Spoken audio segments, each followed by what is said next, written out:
Warning! Kinda Murdery contains adult themes, explicit language, and descriptions of violence. It is not suitable for anyone, and we recommend you stop listening now.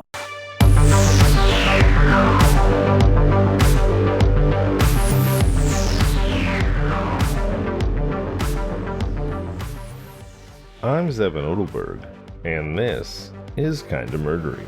Several articles were central to putting together today's episode, in particular one entitled She Had to Die, written by Ann Jones in the October 1980 issue of American Heritage magazine. As always, all my sources are in the show notes. Today's tale is a story of adultery, a grimy little suburban love affair and murder that may have something to teach us about how society views a man and a woman convicted of the same crime. And now, please join me as we uncover what truths we can and solve what mysteries we may.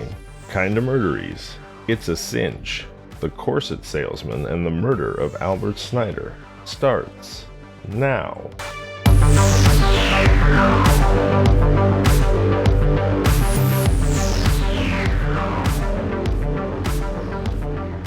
Ruth Snyder was born Ruth Brown on 125th Street in Manhattan in 1895, the daughter of a working-class Scandinavian family.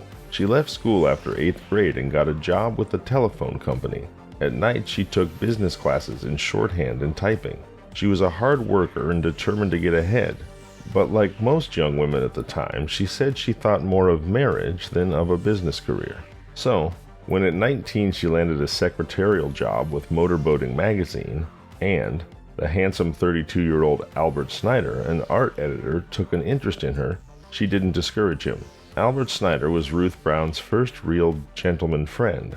The couple first lived in Brooklyn. After their daughter Lorraine was born in 1918, they moved to a larger apartment in the Bronx.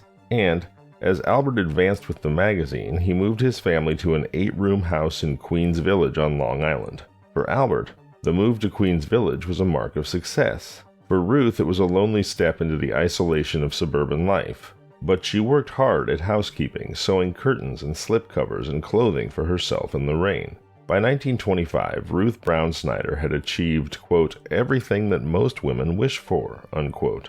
The newspapers telling her story after she came to public attention reported that she had a house of her own, an automobile, a radio, good furniture, money in the bank, and the protection of an athlete for a husband.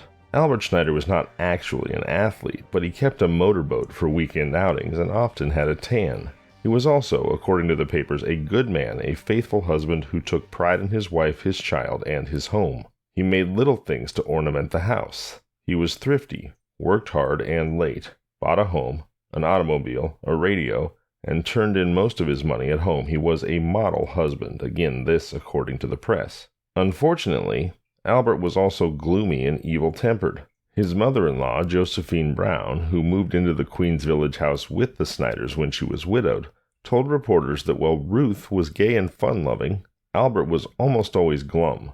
Ruth liked people and parties. Her friends nicknamed her Tommy because she was such a good sport, like one of the boys. Albert preferred to stay at home. Ruth enjoyed restaurants, the theater, bridge. Albert's hobbies were tinkering with his car and puttering in his garden. Ruth loved animals and would have filled the house with them. Albert grimly tolerated a lone canary and filled the house instead with inanimate artistic knickknacks of his own devising. Ruth loved children and was devoted to her daughter Lorraine. Albert, who hadn't wanted children at all, was doubly disappointed at being stuck with a girl. On the whole, Albert found Ruth too young and giddy for him.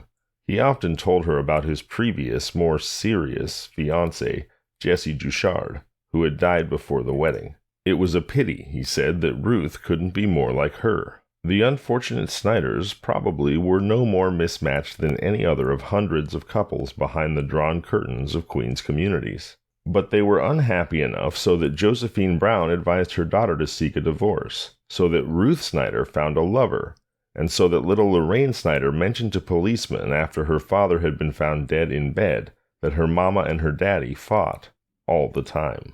Little Lorraine's remark, coupled with the strangely amateurish look of the burglary of the Snyder house and the ferocity of Albert's murder, kept the police questioning Ruth Snyder long after she first told them of the swarthy intruder, a, quote, tall man with a dark mustache, unquote, who struck her on the head and left her bound hand and foot. They questioned her through the day and night while they searched the Snyder home and found her stolen jewelry under the mattress, the 5-pound sash weight with which Albert had been struck 3 times in the basement, and her address book listing the names of 28 men. On the floor in the bedroom where Albert had been bludgeoned, chloroformed, and finally strangled with a picture wire, the police found a small pin bearing the initials J.G. for Jesse Juchard. Albert Snyder had carried it as a memento of his former sweetheart. But the police, thinking it might have been dropped by the murderer, matched the initials to a name in Ruth Snyder's address book and asked her, "What about Judd Gray?" Exhausted and surprised, Ruth asked, "Has he confessed?" The police said he had. Then, it was only a matter of hours before Henry Judd Gray, Ruth's lover, was arrested at his hotel in Syracuse and returned to New York to confess his part in the killing. Both Snyder and Gray admitted they had conspired together, but each blamed the other for the murder. Wow, so almost like Iago planting the handkerchief in Shakespeare's Othello. But this time, through pure kismet, it just so happened that the pin police found at the scene, bearing the initials of Albert's former fiancé Jesse Juchard, J.G., carried the same initials as Ruth's actual lover, Judd Gray, and led them rather quickly to the answer to the mysterious murder they were trying to solve. Bad luck for Ruth and Judd. Albert Snyder, it turns out, was murdered shortly after he returned from a party at 2 o'clock Sunday morning and went to bed. By Tuesday, all the New York dailies carried photographs of the illicit lovers and text of their confessions of murder. The papers were delighted to have another big case to replace the Hall Mills affair, a luridly reported murder trial that had just ended. The tabloid The Daily Mirror, which had dug up so much of the evidence in the Hall Mills case, immediately reassigned its top reporters to the Snyder story and began recruiting celebrities to write about the upcoming trial. But what was to be said of it? There was no mystery about the Snyder story. The murderers had confessed their conspiracy, and the question of which one twisted the lethal wire around Albert Snyder's neck seemed inconsequential. Certainly, the people involved in the Snyder affair were, if anything, even more drearily ordinary than those associated with the Hall Mills case. Hall Mills was a 1922 murder where a New Jersey Episcopal priest named Edward Hall had an affair with a choir girl at his church, Eleanor Mills, and killed her. But there, according to the magazine Outlook, was the real mystery of the Snyder case. For if Ruth Snyder and Judd Gray were no different from their neighbors, what was to deter those neighbors from committing similar adulteries and murders? So essentially, Ruth Snyder and Judd Gray stood as proxies for every average New York suburbanite, and it became suburban morality in general that was going to be put on trial. This question, if Ruth and Judd are just like us, what's to stop us from doing the same thing, was not an idle one. Certainly infidelity and murder of the sort made notorious by the Hall Mills case seemed epidemic. Only 1 year before, in 1926, Fanny Soper was convicted of killing her husband Harry, a deputy sheriff in Blauvelt, New York, and she very narrowly escaped the death penalty. In 1922, right beside the lurid Hall Mills letters, newspapers reported the intimate correspondence between Harold Ganun and Ivy Giberson, whose husband William supposedly was murdered, like Albert Snyder, by intruders. Mrs. Giberson was sentenced to life. As prosecutors prepared for the Snyder trial, Sadie Razor confessed that she and her lover Frank Van Sickle had murdered her husband Edward in Newton, New Jersey 2 years before. And, during the Snyder trial, Ruth Snyder sometimes shared headlines with Lucy Baxter Early, on trial in Newburgh, New York, for allegedly murdering her husband with the help of a lover, William Wegley. Overworked medical experts dashed between Newburgh and Queens, testifying in both trials at once. The adulterous mate-slaying was certainly nothing new, and whether it occurred any more often during the 20s than it had in the past is impossible to say. But there's no doubt that mate-slaying, like the extramarital relations that led to it, seemed to be increasing dramatically. The New York Post noted alarmingly that if even a small percentage of irregular love affairs should lead to killings, the streets of our cities would resemble the Battle of Gettysburg. There's nothing funny, of course, about the Battle of Gettysburg or about adultery and murder, but I couldn't help but almost chuckle there at the hyperbole that the Post chose. There was good reason then to ask, as the Outlook did of Ruth Snyder and Judge Gray, if these two could commit such a murder, why not any one of countless thousands of others? So again, unfortunately for Ruth Snyder and Judge Gray, it seems that the tabloid press had decided that the two of them were standing by proxy in a referendum on New York married morality writ large. That's a heavy burden to bear. It was more than just a question of deterring murder, for these killings seemed to contemporary commentators to reflect a profound social malaise. The New York Herald Tribune called it social cancer or psychopathia suburbis. They made up their own Latin phrase for suburban psychopathy. Murder, it seemed, was only the last act in a long, sordid history of family obligations betrayed and common decencies violated. In the Snyder case, the rather commonplace shabby affair between the two lovers had been going on for a year and a half. Months of lies and coded notes and bribed postmen and clandestine afternoon sex at the Waldorf while little Lorraine entertained herself by riding the elevators. So Ruth Snyder and Judd Gray would go to have sex at the Waldorf Hotel while Ruth's 9-year-old daughter Lorraine would spend that time riding the elevators up and down. Yikes. Beyond their illicit affair, there was an even more mundane motive for killing Albert in the 3 insurance policies which Albert Snyder did not know he held that would have paid to his widow, who secretly met the premiums, about $100,000. In fact, it was the Snyder murder that inspired the classic movie Double Indemnity starring Barbara Stanwyck and Fred McMurray. And the Snyder murder, like so many others at the time, seemed to have been prompted by the pettiest, most ignoble kind of self-indulgence. And that self-indulgence was thought to be the besetting sin of a society that had lost track altogether of the boundaries of right conduct. The newspapers then, in cooperation with the court, took up the task of excising that social cancer, of re-establishing old standards, of ensuring, as the Herald Tribune put it, that the slightly pale yellow dawn of a new decadence, which rose after the lurid sunsets of war, would deepen into the clear blue of another, an almost Victorian earnestness. Yes, let's long for the morality of the Victorian age. That seems wise. The more respectable daily newspapers tended to serious reflections upon the case, while the tabloids went in for sensational and awfully wholly fictitious sidelights. Among them all, they turned the Snyder case into one of the top media events of the decade, and painted it as a morality play, a medieval moral drama to point the way to heaven, or to hell. The thousands of words written about the case repeatedly sounded 2 refrains. In the first place, as one reporter coolly noted, everyone is interested in things that are sexy and vile. The tabloids increased their circulation by reporting every little kink in the Snyder-Gray love affair, so that every reader could indulge vicariously in the forbidden. It was a heyday for voyeurs, at least until Gray was called upon to enumerate from the stand every drink he had ever drunk at every lunch he had ever eaten with Ruth Snyder, and the thrilling affair became so tedious that bored spectators left the courtroom. But this exposure of every detail of the adulterer's conduct appealed to the readers, and also served to define precisely what conduct was bad and what was permissible. Before it was all over, avid readers had learned that respectable women did not smoke, drink, dye their hair, cross their legs, lunch out with strange men, or feel ingratitude toward their husbands. Still, despite the obvious lessons of the Snyder case, the notion of slipping off to the Waldorf for an afternoon of clandestine sex did have a certain sinister appeal to bored wives and husbands. So the newspapers carefully stressed that Snyder and Gray were not ordinary folks. They might appear ordinary to reflective publications like The Outlook, given to raising ponderous questions better left alone, but at heart they were very different. Gray was not truly a man, and Snyder was certainly no woman.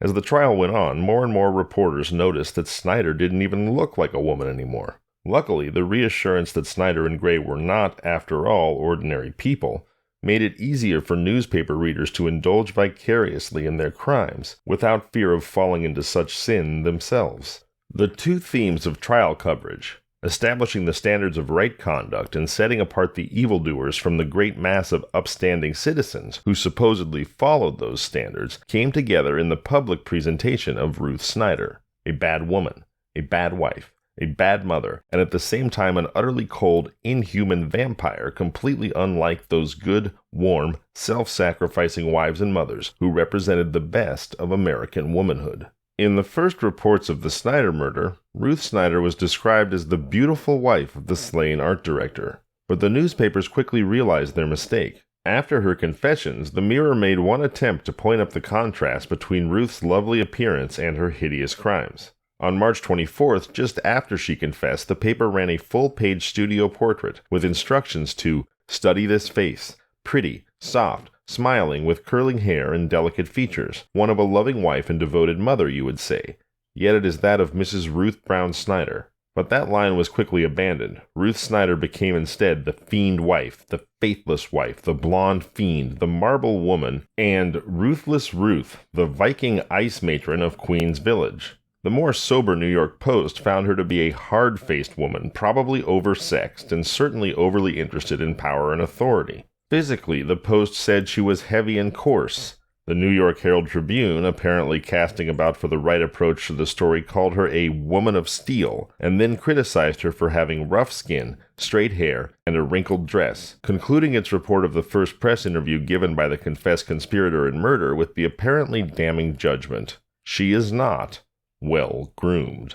So essentially, the press saw Ruth's general banality as utterly threatening to every other woman and housewife who might be reading the coverage, and so went to great pains to show, don't worry, this monster woman is not like you. But despite the best efforts of all the other papers, it was to the tabloid Mirror that readers turned for murder news. And in the Mirror's pages, Ruth Snyder was compared to Lucretia Borgia, Messalina, and Lady Macbeth. The paper hired Dr. Edgar C. Beale, a well-known phrenologist, to study 3 photographs of Snyder and prepare an analysis that guided the subsequent observations of many celebrity reporters. Dr. Beale noted that Snyder had flattened eyelids, especially on the left side, a configuration, he claimed, which was very pronounced in Brigham Young and clearly indicated a polygamous disposition. Her other distinctive feature, which everyone was to notice, was her mouth, as cold, hard, and unsympathetic as a crack in a dried lemon, said Beale.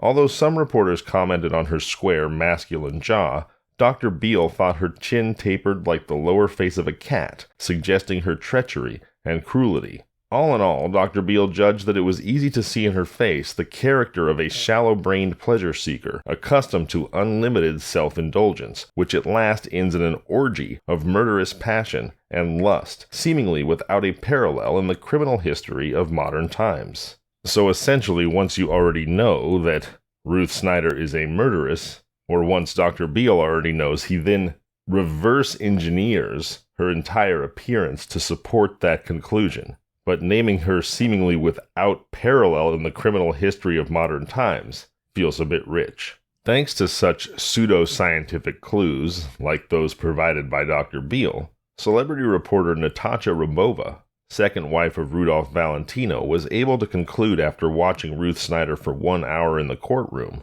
that, quote, there is lacking in her character that real thing, selflessness. She apparently doesn't possess it and never will. Her fault is that she has no heart. If Ruth Snyder is a woman, thundered playwright Willard Mack in a highly acclaimed article, then by God you must find some other name for my mother, wife, or sister. By contrast, Henry Judd Gray, Snyder's lover and co-defendant, was thought to be an awfully nice fellow.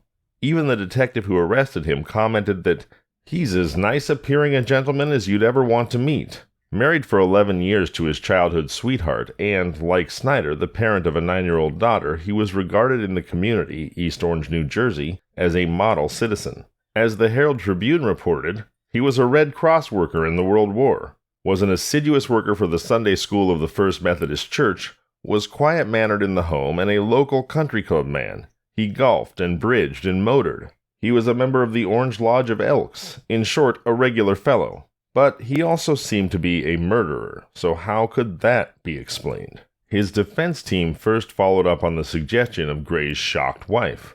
Well, he must be insane. 4 alienists tapped Gray's spinal fluid, x-rayed his head, and interviewed him for days, but they could not find him insane. In fact, he seemed to Dr. Sylvester Leahy, a spokesman for the group, a fine-cultured fellow and very affable. So the alienists reverted to a theory first advanced by the police on the very day that Gray confessed. As the Herald Tribune reported at the time, all facts now adduced point to a love-mad man completely in the sway of a woman whose will was steel, brain active, and intelligent. She dominated him, police said, and forced her will upon him, even when he desired to back out of her proposals. The alienists took up the notion and repeated it to the press before the trial began. A strange charm of Mrs. Snyder made him do it, they said. Her personality dominated him. He was helpless. At 5 feet 5 inches and 120 pounds, Gray suited the part of the cringing weakling. So by the time attorney William J. Millard summed up the case for the defense of Henry Judd Gray, the theory had become gospel. "That woman," he said to the jury and the ranks of reporters who copied down every word, "like a poisonous snake, drew Judd Gray into her glistening coils, and there was no escape. It was a peculiarly alluring seduction. Just as a piece of steel jumps and clings to the powerful magnet, so Judd Gray came within the powerful, compelling, attractive force of that woman. She held him fast. This woman, this peculiar, venomous species of humanity, was abnormal, possessed of an all-consuming, all-absorbing passion, an animal lust, which seemingly was never satiated." In the updated Eden of attorney Millard's imagination, Ruth Snyder became the temptress Eve and the serpent too, while poor Judd Gray, like Adam, unwisely but helplessly succumbed. Fortunately, the very weakness that made Gray a creature to be pitied also distinguished him from ordinary men, for the true manly man retained the power to dominate and control women. Such was the narrative presented by the press. It was the detectives, all men, who first found Gray such a likable fellow and passed on to the public as fact his story that he had been bewitched and dominated. As it happened, in their initial confessions, both Snyder and Gray lied, and with increasingly bitter recriminations, each blamed the other for the actual killing. But the police believed Gray, and even when he later changed his story, neither he nor they gave up on the theory that he had been the woman's puppet. In court, the jurors were still by law in New York all men. They were all at midlife, married with children, men very much like the dead Albert Snyder or Judd Gray. For their part, the women of New York judged Ruth Snyder no more generously. She repeatedly appealed for the sympathy of wives and mothers, and apparently she received none. Women journalists found her unfeminine and unsympathetic, and the wife of one of the jurors publicly expressed her hope that her husband could not be swayed by such a brazen woman. Snyder thought that women jurors would see her side of the case better than a crowd of men because they know the complications and cross-currents of domestic life. But an informal press jury made up of 6 female and 6 male reporters condemned her to death. Women, like men, accepted the officially sanctioned version of the case. Snyder and Gray had to be judged differently because they were not weighted on the same scales of justice. Ruth Snyder was marked as a bad woman from the moment she met Gray. It was bad to send him a note, bad to visit his office for a corset fitting, bad to have sex with him. And, as the Post noted when Snyder took the stand to face the prosecutor, she seemed to be on trial for adultery instead of murder. Judd Gray, on the other hand, until he participated in killing Albert Snyder, had done nothing wrong. Officially, adultery was frowned on for both sexes, and Cornelius Vanderbilt Jr. touted a single sexual standard, including marital fidelity for all, in an editorial for the Mirror. But off the record, men knew better. That is why playwright and Post-columnist W.E. Woodward could approve Gray's assessment of himself. Gray said of himself, "I've always been a gentleman and have always been on the level with everybody." Although everybody obviously did not include Gray's wife. Gray had established his alibi for the murder with the help of an old friend, Haddon Gray, no relation, who posted 2 letters to Judd's wife, rumpled his bed in his hotel, and hung out a "Do Not Disturb" sign to make it appear that Judd was still in Syracuse, when in fact, as far as Haddon knew, he was really visiting a girlfriend. Haddon even lied to the police, maintaining his friend's alibi, until he learned that Judd had confessed to murder. When Haddon Gray took the stand at the trial to tell the truth, he was described in the press as a loyal friend and a true gentleman who had bravely done what any man would do for a good pal: lie so the man could visit his girlfriend without his wife's knowledge. To some commentators, even Judd Gray's elaborate plans for the murder seemed a harmless amusement. Columnist Woodward speculated in the Post that this mild corset salesman probably was entertained on his lonely trips by the thoughts of crushing a rival, of being a strong, brutal caveman. And just before the murder, Gray had wrapped the sash weight in paper so it wouldn't hurt Snyder quite so much, a humane gesture that showed Gray was a kind-hearted man at the bottom. Playwright Willard Mack echoed in the Mirror that Gray had never been a murderer in his heart. He was simply, to one courtroom observer, the admirable kind of fellow who'd do anything in the world for somebody he liked. Snyder and Gray, who had sinned together, could not be judged alike. If they had stopped short of murder, Ruth Snyder would still have been a bad woman, while Judd Gray would have been merely a regular fellow. As it was, Gray seemed to be what the papers called him, a poor boob, a bunch of dough that somebody forgot to knead, a man who couldn't put up a croquet set without help. If there was to be a hero of the drama, it could only be Judd Gray. And, curiously enough, with the old chivalric code upended, he was able to fill that role not by protecting his lady love, but by ratting on her. In the final days of the trial, Gray took the stand to redeem his manliness by telling the truth. Ruth Snyder committed the murder. Judd was there, of course. He never denied that. But he said he'd tried to talk her out of it, tried to leave the house. But he was powerless against her. So incited by Ruth and a bottle of whiskey, he struck the first blow with the sash weight, only to have Albert wake up and fight back. Unable to carry on, Gray called out, "Help me, Momsey!" And Momsey, apparently his nickname for Ruth, finished the job. At the end of his testimony, Gray broke down into tears that swept all skepticism away. As the Mirror put it, Gray emerged from the mire into which he slipped, wearing a crown that few achieve, the crown of truth. Even the district attorney, summing up the state's case against Snyder and Gray, called Gray a decent, red-blooded, upstanding American citizen. Ultimately, both Snyder and Gray were convicted and sentenced to die at Sing Sing prison, and they went to the chair on the night of January 12, 1928. Even then, Ruth Snyder got bad press. When the sentence was passed on May 9, 1927, the previously stone woman became hysterical, and afterward in her cell she suffered from nervous paralysis and epileptic spasms, which the papers called the forerunners of insanity. Judd Gray, on the other hand, received the sentence with, quote, calmness and a prayer. Gray finds enough of traditional manhood in him to take his medicine without whining, reported the Mirror. But Ruth Snyder, woman, turns to the immemorial device of her sex to wring pity from male hearts.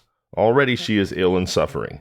Expect her to grow worse and worse as the hour of atonement nears. In keeping with the Sing Sing tradition of executing the more distraught prisoner first, Ruth went to the electric chair first. She was a, quote, disheveled wreck, in a drab prison shirtwaist and smock. Her blonde hair had gone almost gray. She entered the death chamber murmuring prayers, but cried out and collapsed when she saw the electric chair, and had to be lifted into it by two matrons who accompanied her. Quickly, the executioners strapped her in. The matrons then retired.